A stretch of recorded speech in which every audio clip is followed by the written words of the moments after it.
All right. Boy, we love having him on. You can sense when football season is back when Mark Sanchez joins the show. 10 years in the NFL, Fox Sports analyst. Your notebook. Listen, Good to see you. I was saying this. What a good assignment. Like, when did you know? I don't know how it works here. Right. During the course of the week, you do a game, you fly home. Do you learn in like an hour what your game is? Do you know where you're going? Depending. That's funny. I need to be wise with my words here. We get it's slated every week, right? The A crew is going to get the A game. Well, those games get toggled back and forth between networks, and some games get flex, whatever. So usually at the beginning of the season, you know your first. Right now we're Titans at Bears, so we know our opening game, and then pretty soon here we'll probably get the next three, because those first 4 weeks of the season, there's no real bad game. Everything's kind of up for grabs. We're still trying to figure everybody out, understand their identity, and then, okay, where do we want to place these games? And then we'll know, hopefully after the game we're calling at the latest. The latest I've ever gotten it was also like the year after COVID. Things were pretty hectic. I think we ended up calling a game on Tuesday and didn't know the next game until like that night. So that one, it's rare it ever happens like that. They do a great job of giving us, as much leeway and lead time as possible to study. But it gets a little hectic, especially the last few weeks of the season when flexing starts, and it's interesting. What's interesting, you get the Bears hosting the Titans, but what's fascinating about the game is not just Chicago. Will Levis, this is his career now. He gets a new offensive coordinator. They've made serious upgrades at receiver. So this sort of defensive-led Tennessee team, no, they're not the same thing. So whereas Caleb will be the star, Tennessee's a fascinating team now. So you got to... it's a fascinating Tennessee team with a new look identity, right? No Derrick Henry. Defense, are we a defensive identified team? No, not really anymore. Not with Coach Callahan. That's an offensive guy. So what does that look like? And we'll dive into that, I'm sure, for that opening game. But I know you wanted to talk about Caleb. What is rookies are rookies? The game's faster until you're. I mean, and the other thing, Mark, is you grew up. You entered the NFL where starters played in the preseason. Right. So you got a little game speed. Sure. That's not really the way it works anymore. And it's not quite the game speed of a regular season game, which isn't quite the game speed of a playoff game. So he's going to have just a crash course on trying to figure everything out. The things he has going for him, though, I mean, there's a laundry list of positives going into this season other than just his talent and ability.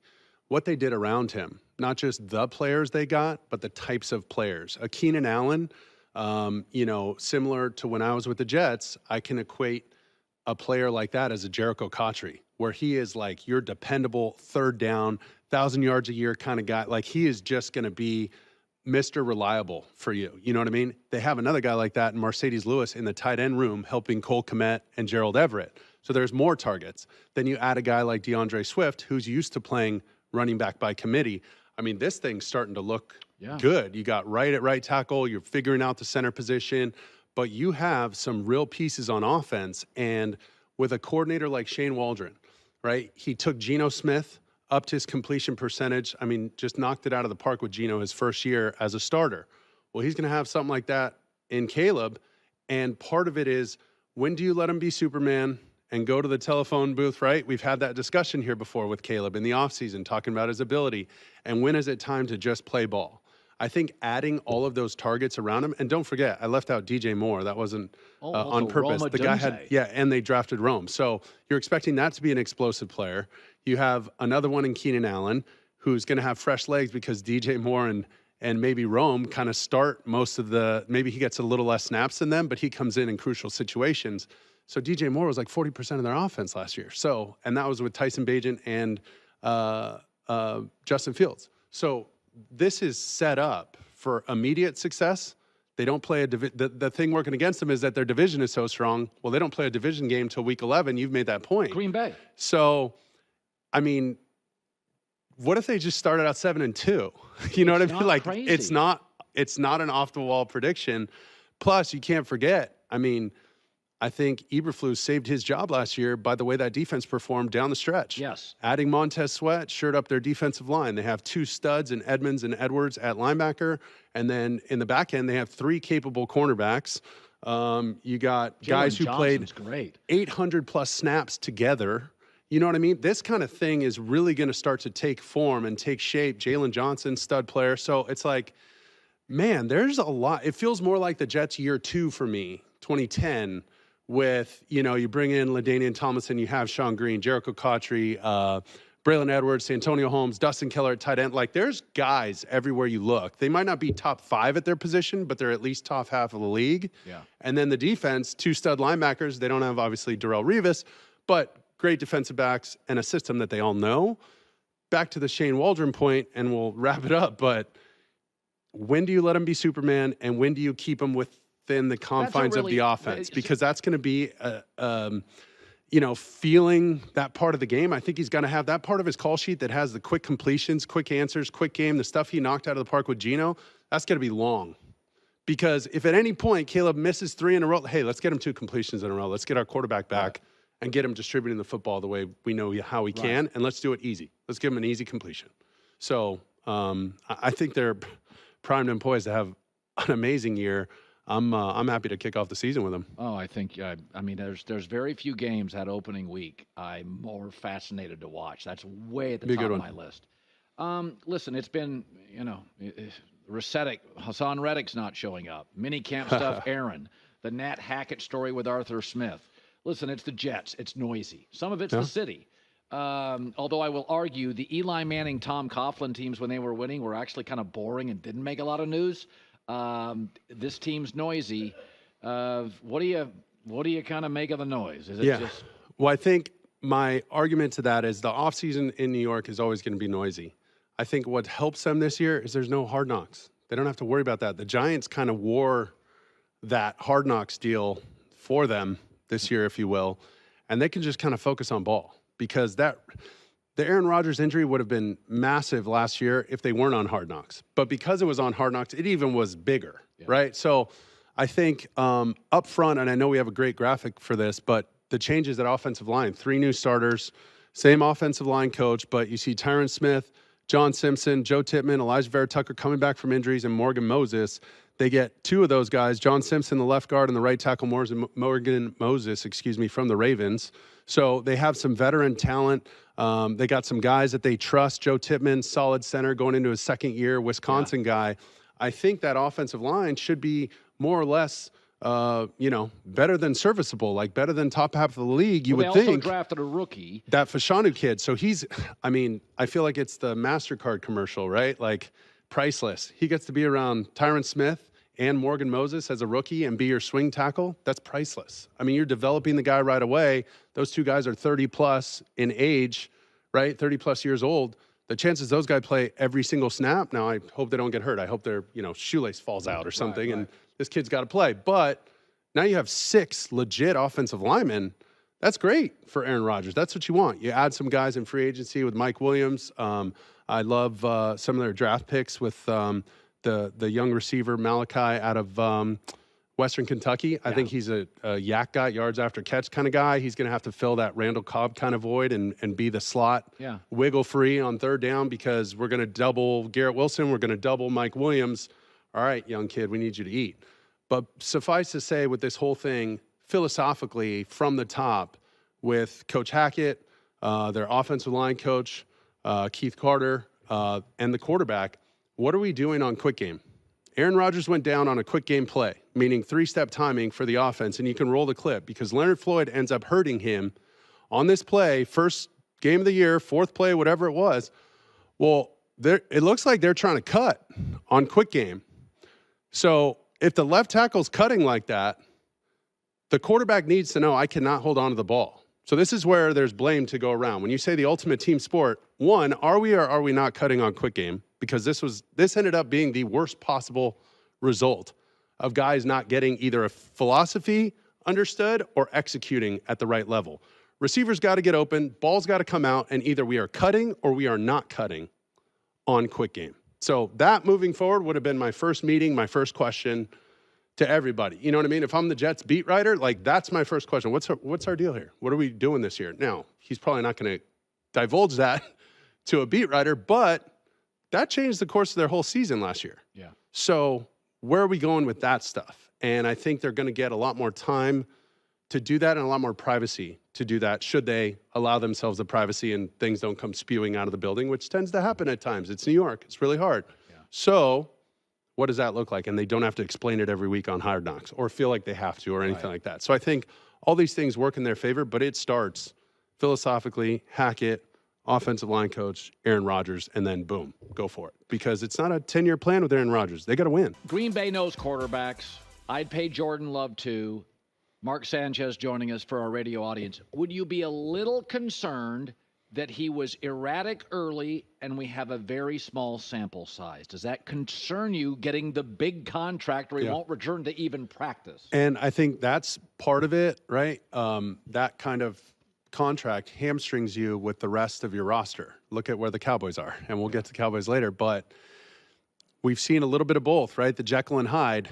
And man, was he good at the end of the year. 21 touchdowns, 3 interceptions in the last 9 games. Yeah. Didn't take any sacks in the playoffs. Did a great job of throwing the ball away. Went in and hung up almost half 100 on the Cowboys, beat them 48-32. And that was a Dan Quinn, good Dallas Cowboys defense that were expected to advance to the next round. So massive upset. He did it all on the road. That's a pretty big deal. So if you're arguing for the contract, you have some ammo. If you're arguing against the contract, part of it is, listen, to make sure your success is sustainable, you might want to take a little haircut and maybe take a page out of the Tom Brady book of making sure there's enough money to go around, because at some point the roster might look a little thin if we don't make this, mutually beneficial for both sides. Right now, they're so young offensively. If I'm Jordan Love and his agent, can I say, listen, pay us in the first 2 years. We'll go team-friendly the last 2. At the very end? Yeah, because then we got to pay our receivers. I wouldn't be shocked if that's kind of the direction they head, because a lot of these guys, they're the young team, in Little League that grows up together for like 7-8 years, and that whole Little League travel team goes to the same high school, and you're just like, dang it. These guys know everything about each other. They've been playing together forever. The experience that they got last year is, once again, priceless, invaluable, because they got to play in 2 extra games that nobody had them pegged for at a very young age with a bunch of guys on early contracts. I mean, look at even the tight end room. It's a young group with Kraft and Musgrave, and those guys really performed. And, these guys are coming up together. They could be nasty. And in the playoffs, they were tougher, grittier, and feistier than the Cowboys. They just out-executed them, and, it was almost that ignorance is bliss mentality. Let's just go roll out there and play our best ball. I think my interpretation is Love is a little more Favre than Aaron, not quite as precise, but willing to let her rip. And I he can cut it loose. And my take is, Mark, he's not Aaron. Aaron tended to be a very precise quarterback. I think you have to live with Love. I think Love's got a little Josh Allen where he's going to make some throws that you wince. But I'm okay with that because I trust Green Bay's operation. And get that number. If he's going to make a couple of those throws, take it from 5 or 6 like he was early in the season to like 2 or 3 where you're like, kind of hold your breath. Yeah. The more you can just eliminate those for his game. And then we got to watch how it plays out at running back. Aaron Jones goes in the division to the Vikings, and now you bring in Josh Jacobs, who isn't quite the receiving threat maybe as Aaron Jones, but more of the downhill, every down back kind of thing. So you see what they want to do there, but so much youth and experience, and those two things don't really go together, right? And Jordan Love's in a good spot. I think they just got to figure out the contract. I bet you we're talking like a week or so tops, because he's there. How valuable are these practices if you don't have the quarterback, right? Like you're trying to get all your guys going and keep that momentum from the last year. You need those guys together again. You can't lose your most important guy right now, in my opinion. This sets a tone for your season. So paying the quarterback is it's a delicate balance that you want to pay it, but if he's got an injury history or there's limitations. So the Cowboys are going to pay Micah and Ceedee. They drafted them. They hit on them. They're elite. Mm-hmm. You got to pay them. That's why you draft guys early. Yep. You hit on them, you pay them. Dak's more precarious. He at times has been carried. The more the team is Dak reliant, They have struggled against good teams. This is a dance to me with those 3 stars. They couldn't spend any money in free agency. Yeah. They're very top-heavy. Where do you go with that? Are you worried about the distractions of contracts with Dallas? Oh, well, 100%. And it's, once again, a noise factor. How much are we listening to all this? And, how much does that infiltrate our locker room and affect what's going on coaching-wise? I mean, everybody coaching-wise is on a 1-year deal. So it creates kind of 2 mechanisms, right? Like you can have a high-risk, high-reward scenario. If things work out, all those coaches are going to get retained and paid, and a high tide raises all ships. So great. Well, if things don't work out, there's going to be a ton of turnover, and then now there's questions about the quarterback. What do we do? Even if he leaves next year, he's got a $40 million cap hit for the Cowboys.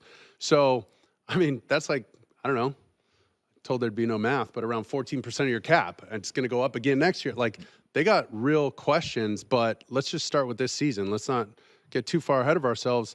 I mean, the lack of the offseason activity, the poor momentum after the playoff loss, where's your depth? Where's your experience? Like, what are we doing? Potentially 2 rookies starting on the offensive line. That's going to be different for Dak. And then what are we doing in the running back position? I know Zeke's back, but he's a year 9. No Tony Pollard. So who's the catching threat out of there? Dowdle, Vaughn. Mark, it's Ceedee Lamb. Yeah, so reliant. That's what I'm saying. And so think about the difference between maybe Dak and the Cowboys his rookie year and the talent he had around him. The other explosive players. Think about a couple years ago when Cooper Rush went in and went 4-1 as a starter. Well, he did that with Gallup, CD, Schultz, Zeke, and Pollard. I mean, that's some talent now. So flip-flop the quarterbacks, even if you're not a Dak fan, let's say. You know what I mean? Like, even if you don't like Dak, okay, well then who would win on this team? Who's going to help this team elevate suddenly? And where are the weapons? Who am I throwing to? Yeah. Who's keeping the defensive coordinators up at night like, dang, what are we going to do about this guy? And that's, those are tough questions to ask going into a season. You want to have those things shored up. So I think the lack of depth is going to be tough. And this is going to be a lot on Dak's plate. He's always going to be poised to handle anything. But this one's tough. Mark Sanchez joining us, Fox Sports. He opens up Titans and Bears. I do think it's become a very quarterback coach centric league. And I think we know by and large there's about 10 great everything in the league, like offensive tackles, quarterback coaches. Earlier today I said, if you told me, regardless of what their current situation is, that we paid quarterbacks in a perfect world in order, everybody would be paid what they're worth. And I put up 3 tiers. I said Mahomes and Allen feel different to me. That literally Josh Allen had 10 more touchdowns than everybody else in the league, and that Mahomes has been to 5 or 6 Super Bowls. Then the second is remarkable players. There may be a Lamar playoff issue, a Stafford age, a Burrow health, a Goff immobile issue. I think those are great quarterbacks. Then there's 3 to me that are rising stars. Again, I just need more. I need more hours. Herbert's got to get the right coach.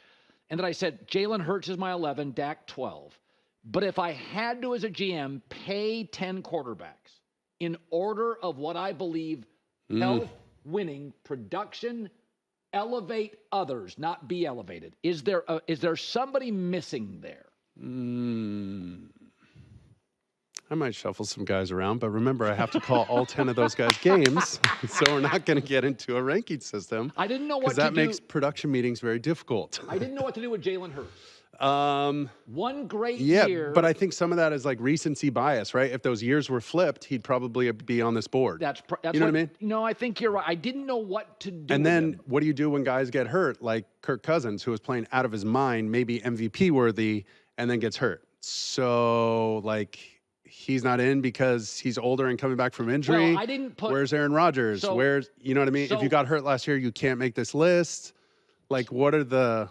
It's hard because your scope of it, totally valid. My scope of it, totally valid. But we might factor or weight some of these factors a little bit higher. Let me throw one out to you. Or lower. We got a minute and a half left. 40 Gotta off an survive Achilles. for a minute and a half talking QBs. 40 off an Achilles surgery with a new O-line and a Hackett issue a little bit.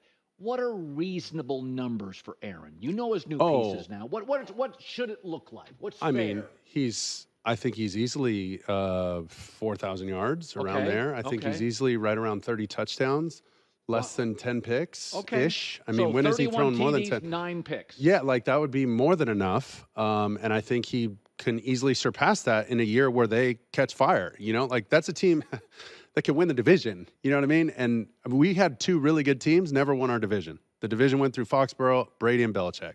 And we were 9-2 at one point, playing them on Monday night, and just got absolutely blown out of the water.